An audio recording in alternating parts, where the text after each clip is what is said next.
God will do His. And so that was a big thing for me. So going back to the Morgan State offer, the HBCU, I had the coach walking into the room, right? He was like, "So what's your name?" I'm Tyron Henry. How you doing? Good, good, good. You know, big, tall dude. You know, HBCU. You know, HBCU's on the rise. They always been on the rise, but they really on the rise. And so he walks in. He's just like, "How does it feel not having any offers and all your other teammates have offers?"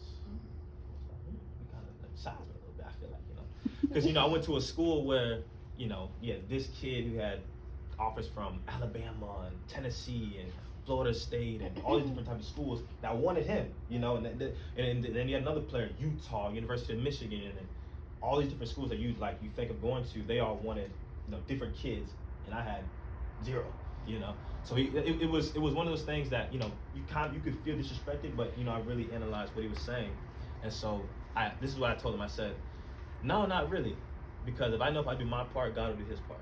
And so what I mean by that is, if I know that I'm working hard, if you're working hard, if you're waking up on Saturday to come to EJS and you're working hard, you're doing your part. You know what I mean? If you going home and you studying and you making sure you're not, your friends they want to do this, but you have to handle your business at home and make sure you get your schooling and you're training right. You're doing your part, and I always had confidence knowing that if I did my part, God, He gonna have to do His. Because one thing about the promises of God is that they're yes and amen. Meaning, if God made a promise to you, He's gonna fulfill it. And that was a big thing for me. Okay, the Bible says faith without works is death.